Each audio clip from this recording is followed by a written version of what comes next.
ভুল ধরাই দিয়ে এটা অপরাধ। আপনি বলেন তো, আমার ভুল যদি আপনি আমাকে ধরিয়ে দেন, আপনি কি আমার বন্ধু না শত্রু? আর আমার ভুল যদি এর কাছে গিয়ে গিবত করেন, কি একজন বক্তা আনসুদ, ফাত্রা মানুষ, এগুলো মানুষের মধ্যে পড়েনি, মানে আমার বদনাম আরেকজনের কাছে করছেন, এদিকে আমি কষ্ট পাবো না শান্তি পাবো? গিবত।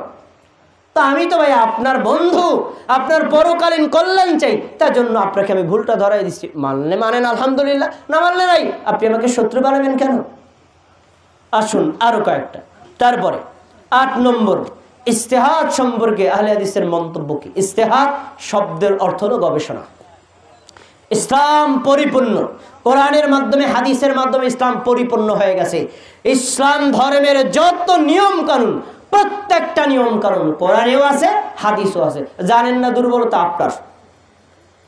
আপনি আল্লাহু আকবার বলে সালাতে দাঁড়াবেন, সালাম ফেরাবেন, যতগুলো আমল করেন প্রত্যেকটা আমল আমি এই মুহূর্তে দাঁড়িয়ে প্রত্যেকটা দলিল মুখস্থ বলতে পারবো, কারণ আমি পড়েছি।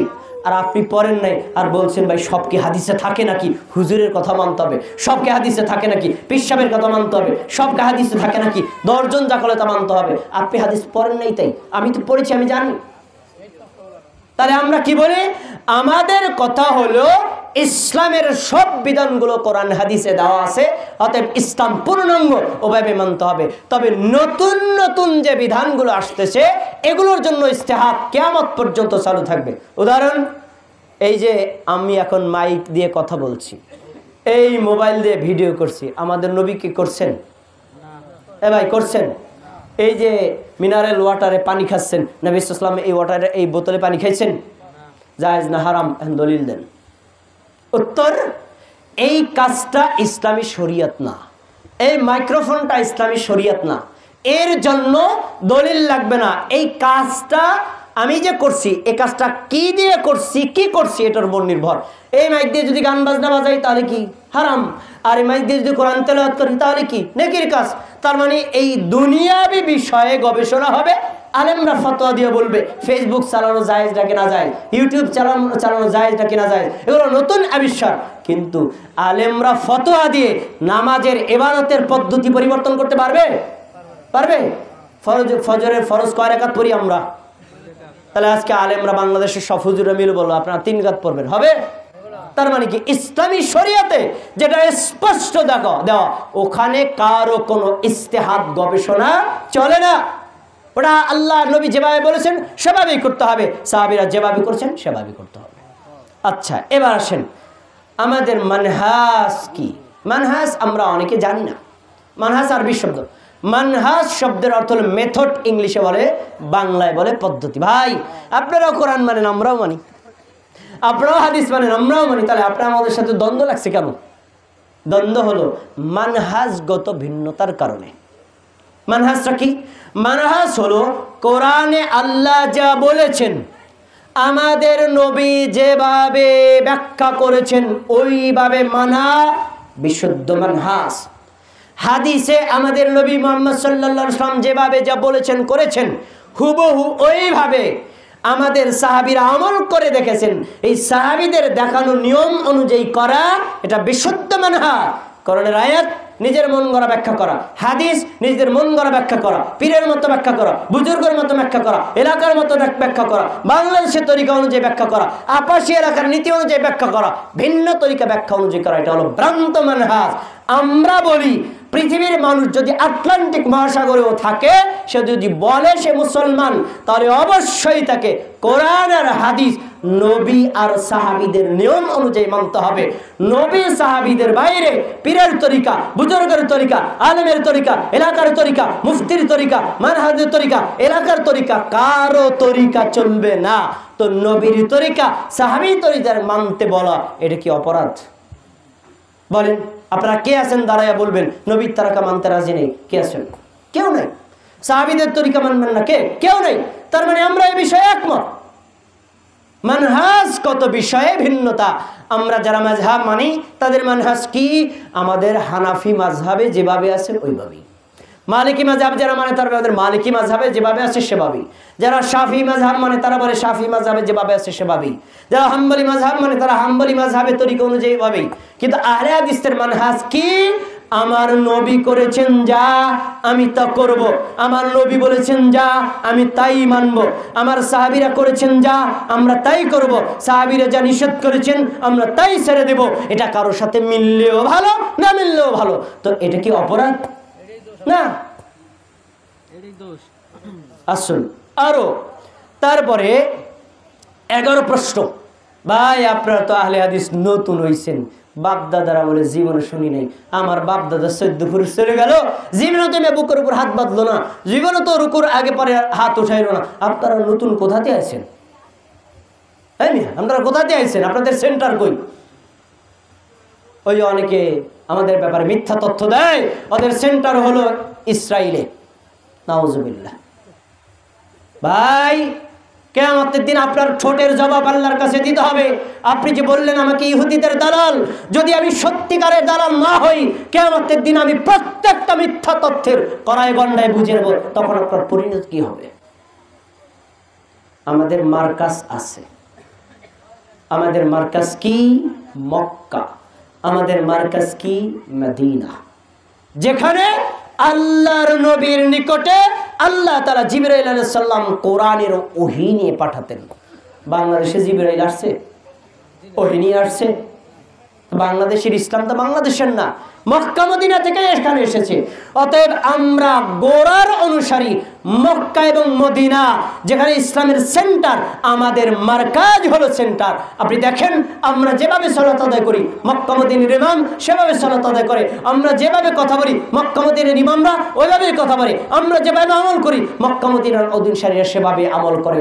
ভাই আমরা যদি নতুন করে বানাই, তো মক্কা মদিনার ইমামরা শিখাই দিল কে? কোরআন হাদিসে যদি না থাকে তারা পেল কোথায়? তাহলে বোঝা যাচ্ছে কোরআনে হাদিস কারো ভিন্নতা নাই, সবাই একরকম, কিন্তু আমরা বুঝেছি ভিন্ন রকম। আমাদের মারকাজ কি? মক্কা এবং মদিনা। আমরা মক্কা মদিনায় তারা ইমামরা যেভাবে সালাত আদায় করে, আপনি এখনই ইউটিউবে গুগলে তো বহু কিছু দেখেন। আজকে রাতে গিয়ে সার্চ দেন মদিনার ইমাম এর নামাজের পদ্ধতি, সার্চ দেন মক্কার ইমামের নামাজের পদ্ধতি, সার্চ দেন, দেখেন তাদের নামাজটা কিভাবে পড়ে, দেখেন মিলে দেখেন। তারা কোথায় পেল? তারা পেয়েছে কোরআন এবং হাদিসে, তারা পেয়েছে বংশানুক্রমে। মুহাম্মদ সাল্লাল্লাহু আলাইহি ওয়াসাল্লাম মারা গেছেন 1400 বছর আগে, সেই 1400 বছর থেকে আজও পর্যন্ত মক্কা এবং মদিনায় বিশুদ্ধ আমল চালু আছে, আলহামদুলিল্লাহ। কেন চালু আছে? আল্লাহর নবী বলে গেছেন তাই। কেন চালু আছে জানেন? নবী সাল্লাল্লাহু আলাইহি ওয়াসাল্লাম বলেন, আমার সাহাবীরা শোনো, মক্কাকে আল্লাহ তাআলা হারাম হিসেবে ঘোষণা করেছেন। মক্কা কিয়ামত পর্যন্ত হেদায়েতের সেন্টার হবে, আর মদিনাও আমি হারাম করে দিলাম। মদিনা হলো এমন সম্মানিত জায়গা, কিয়ামতের আগে মানুষের ঈমান হরণ করার জন্য দাজ্জাল পৃথিবীর সব জায়গায় ঢুকবে, এই আপাশী এলাকায়ও দাজ্জাল ঢুকবে, কিন্তু মক্কা মদিনায় ঢুকতে পারবে না। কেন ঢুকতে পারবে না? আল্লাহ তাআলা ফেরেশতা দিয়ে মক্কা মদিনার দরজায় পাহারা দিয়ে রাখবেন। একজন মানুষ মক্কায় থাকলে সে যেন সঠিকের উপর থাকে, একজন মানুষ মদিনায় থাকলে সে যেন সুন্নাহর উপর, তাওহীদের উপর থাকে, তার ঈমান যেন নষ্ট করতে না পারে। কিয়ামত পর্যন্ত মক্কা মদিনাই হলো হেদায়েতের মূল মারকাজ। কিন্তু আপনি মক্কা মদিনা মানেন না। এই মেয়ে ওরা ওয়াহাবি, ওয়াহাবির কথা বাদ। আপনারা যদি জিজ্ঞেস করি ওয়াহাবি কাকে বলে, আপনারা বলতে পারবেন না ওয়াহাবি কি। আল্লাহ তাআলার 99টা নাম আছে, তার ভিতরে একটা নাম হচ্ছে ওয়াহাব। ওয়াহাব, আল্লাহ মহাদাতা। তাহলে কেউ যদি বলে ওয়াহাবি, আমি তো আল্লাহর দলের লোক, দোষ কি?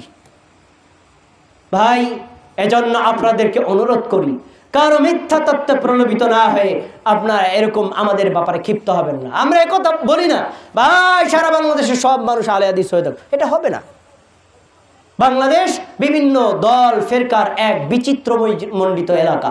আপনি একটা দল করেন আলহামদুলিল্লাহ, আমি একটা দল করি আলহামদুলিল্লাহ। আপনি যদি বলেন আমি মুমিন, আমি যদি বলি মুমিন, আপনি আমার ভাই, আমি আপনার ভাই। কোন একটা বিষয়ে যদি দ্বন্দ্ব থাকে, এ ভাই দ্বন্দ্ব বাদ দেন, আপনি আমার পাশে এসে দাঁড়ায় নামাজ পড়েন, আপনি আপনার মতো পড়বেন, আমি আমার মতো পড়বেন। এটা কি এরকম বিচিত্র মহাব্বতের ভালোবাসার মসজিদ আমরা বানাতে পারি না?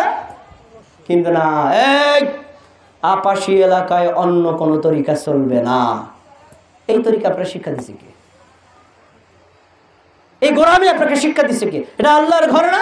অথচ আল্লাহর নবী সাল্লাল্লাহু আলাইহি ওয়াসাল্লাম অবতারিত কোরআনে আল্লাহ তাআলা বলেছেন, ওমান আযলামু মিম্মান মানা আইয়ুযকারা ফীহি ইসমুহু, ওর চাইতে বড় জালিম আর কে হতে পারে যে লোকটা আল্লাহর ঘরে আল্লাহর জিকির করতে বাধা দেয়। আমিন বলা একটা জিকির। আপনি আসতে বলেন, বলেন, আমি জোরে বলি, আপনি তো বলেন এই মিয়া জোরে আমিন বলতে পারবে না, বললে মসজিদ থেকে বের হয়ে যা। তাহলে কোরআনের আয়াত অনুযায়ী, সূরা বাকারার 114 নম্বর আয়াত অনুযায়ী আপনি সবচেয়ে বড় জালিম। আল্লাহর ঘর, ঘর কি আপনার? আপনি আমাকে বের করে দেওয়ার কে? আমি আপনাকে বের করে দেওয়ার কে? আর আমি আপনাকে জোর করে বলবো জোর করে আমিন বল না, এটা কি ইসলাম শিক্ষা দেয় নাকি? আপনি যদি মনে করেন আপনার হক, আলহামদুলিল্লাহ আমল করেন, আমারটা হক আমি মনে করলে আমল করব। আপনি আমার ভাই, আমিও আপনার ভাই। কিন্তু বড় দুঃখের বিষয়, সংকীর্ণ মন মানসিকতা আমাদেরকে চেপে বসেছে। এজন্যই বিশ্বের মুসলমানরা এক কাতারে দাঁড়াতে পারে না। আমরা কি হিংসে বিদ্বেষ ভুলে যেতে পারবো না? পারবো। আসুন আরো কয়েকটা তো কথা বলে আমি আর কথা শেষ করব, তারপরে আপনাদের কোনো প্রশ্ন থাকলে উত্তর দেব। আসুন 12 নম্বর, 4 মাযহাব কি সহি? অনেকে আমাদের ব্যাপারে প্রশ্ন করে, এই মিয়া তোমরা আলে হাদিস কোন মাযহাব মানো না, তোমরা 4 মাযহাব যারা মানে হারা কি জাহান্নামে গেছে? আমাদেরকে বলে। শুনুন, 4 মাযহাব সহি এটা আপনারাই তো বলেন। আপনারা বলেন যে শাফি মাযহাব সহি, মালিকি মাযহাব সহি, হানাফি মাযহাব সহি, হাম্বলি মাযহাব সহি, 4 মাযহাব সহি। অর্থাৎ যে যেটার উপর আমল করে করুক। আচ্ছা, যদি 4 মাযহাব সহি হয় তাহলে শুনুন, ইমাম আবু হানিফা রাহিমাহুল্লাহর মাযহাবে আস্তে আমিন বলাটা হলো সুন্নাহ। শুনুন, বাকি 3 মাযহাব, ইমাম মালিক, ইমাম শাফি, ইমাম আহমদ বিন হাম্বল, 3 মাযহাবে বলছে জোরে বলা সুন্নাত। এখন কেউ যদি জোরে বলে তাতে সে বাকি 3 মাযহাব অনুযায়ী আমল করলো। আপনি যে বলছেন 3 মাযহাব সহি, তা আমি জোরে আমিন বললে আমি বাতিল হলাম কিভাবে? এগুলো গোরামি। উদার মন মানসিকতা তৈরি করুন, কোরআন হাদিস দিয়ে গবেষণা করুন। কোনো মানুষকে মিথ্যা তথ্য দিয়ে বিলম্বিত করবেন না, মানুষকে বিভ্রান্ত করবেন না। আমরা মুসলমান একসাথে থাকবো, একই মসজিদে সালাত আদায় করব। আপনি আপনার মতো করবেন, আমি আমার মতো করব। দূর থেকে একজন মানুষ যদি এসে দেখে আলহামদুলিল্লাহ আপাশি এলাকার মানুষ কত চমৎকার, যে যার মতো আমল করে, মসজিদের মধ্যে কোনো মারামারি চেঁচামেচি নাই, নামাজ শেষে আবার একসাথে ভাই ভাই হয়ে বের হয়ে যাচ্ছে মক্কা মদিনার মতো, আমরা কি মসজিদটাকে বানাতে পারবো না ইনশাআল্লাহ? আসুন এরপরে আমাদের কিছু আমলের ব্যাপারে আপনাদের প্রশ্ন। আমরা ভিন্ন কয়েকটা নিয়মে আমল করি। আমরা বুকের উপর হাত বাঁধি, আমরা জোরে আমিন বলি, আমরা রুকুর আগে হাত তুলি, রুকুর পরে হাত তুলি। এগুলো যে আমরা করি, আমরা কোথায় পেলাম? আমরা একথা বলছি না আপনারা সবাই মানতে বাধ্য, না মানলে আমি পিড়ে রাস্তায় বিছাই এলাম, নাউজুবিল্লাহ। একথা কখনো মান। ধর্মীয় বিষয় জোর করে কোনোদিন হয় না। ধর্মীয় বিষয় টাকা পয়সার লোভ দিয়ে হয় না। ধর্মীয় বিষয় কোরআন হাদিস আপনার সামনে পেশ করবে, আপনার বিশ্বাস লাগলে আপনি অটো পালন করবেন, বিশ্বাস না বলে পালন করবেন না। আমি আপনাকে বাধ্য করতে বাধ্য না, আপনিও আমাকে বাধ্য করতে পারেন না।